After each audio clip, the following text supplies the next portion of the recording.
नमस्कार, आप सभी का स्वागत है हिंदी साहित्य classes by Rita ma'am channel पर। आज मैं लेके आई हूँ आरोह भाग 2 से टर्म 2 का पहला चैप्टर है उषा। उषा चैप्टर में शमशेर बहादुर सिंह किस प्रकार से सूर्योदय से पहले प्रकृति में हो रहे परिवर्तन का वर्णन करते हैं वह हम आज पढ़ेंगे। तो देखते हैं क्या कवि कहना चाहते हैं। कहते हैं, प्रातः नभ था बहुत नीला शंख जैसा भोर का नभ।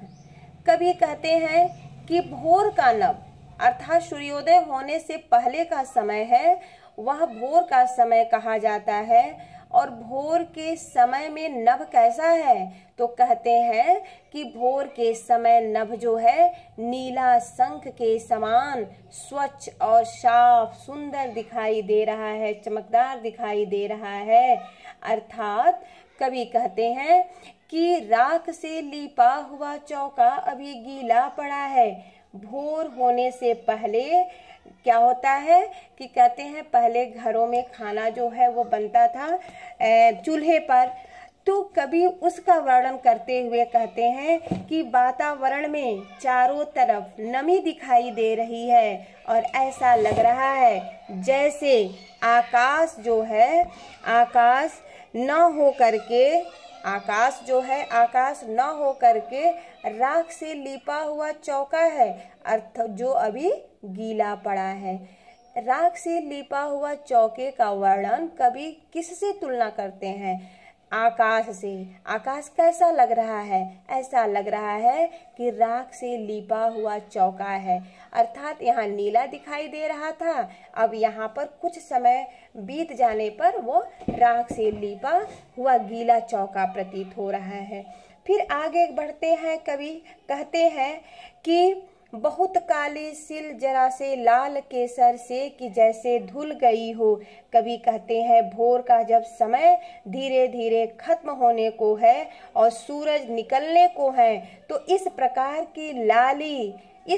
की लाली नभ में छा जाती है। जैसे लग रहा है कि क्योंकि यहाँ तो काला है ना, काला लिपा हुआ चौका, तो कहते हैं तो लग रहा है ऐसे जैसे किसी ने काली सिल पर लाल केसर पिस दिया हो और लाल केसर मल दिया हो और उसे धुल दिया हो। इस प्रकार ऐसा प्रतीत हो रहा है जैसे सूरज की लाली का तुलना यहाँ पर केसर से कर रहे हैं, केसर के समान प्रतीत हो रहा है।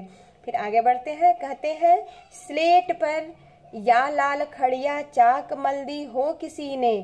फिर कवि कहते हैं कि ऐसा लग रहा है जैसे काली स्लेट हो और उस पर किसी ने लाल खड़िया या लाल चाक की मिट्टी पोत दी हो। कहने का तात्पर्य ये है कि अंधेरी काली रात यहाँ बीत गई है और अंधेरी काली रात बीतने के बाद सूरज की लाली चाक की मिट्टी के समान प्रतीत हो रहा है। ठीक है, तो चलिए फिर हम आगे बढ़ते हैं। कहते हैं नील जल में या किसी के गौर झिलमिल दें जैसे हिल रही हो और जादू टूटता है इस उषा का अब सूर्योदय हो रहा है।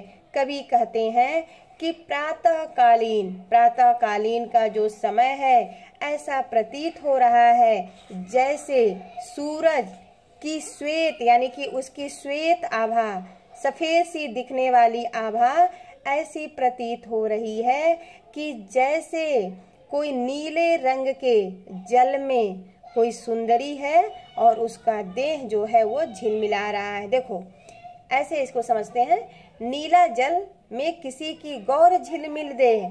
कवि कहते हैं कि भोर के समय जब आकाश गहरा नीला छा जाता है, सूरज सफेद आभा दिखने लगता है। ठीक है, तो कहते हैं वह सौंदर्य उस समय का वातावरण ऐसा प्रतीत होता है जैसे नीले रंग के जल में किसी सुंदरी का गोरा शरीर झिलमिला रहा हो, अर्थात दिख रहा हो। अब कवि कहते हैं और जादू टूटता है इस उषा का अब सूर्योदय हो रहा है। कुछ ही समय के बाद सूर्योदय अर्थात सूर्य उदय हो जाते हैं और उषा के समय पल पल में बदलते हुए रंग, बदलते हुए रूप और उसका सौंदर्य जो कवि ने वर्णन किया है, वो कहते हैं कुछ ही पल में अर्थात सूर्योदय होने पर वह समाप्त हो जाता है, वह सौंदर्य खत्म हो जाता है। कैसा सौंदर्य? जो सूरज निकलने से पहले कवि ने यहाँ पर प्रस्तुत किया है, हमें बताया है। धन्यवाद स्टूडेंट।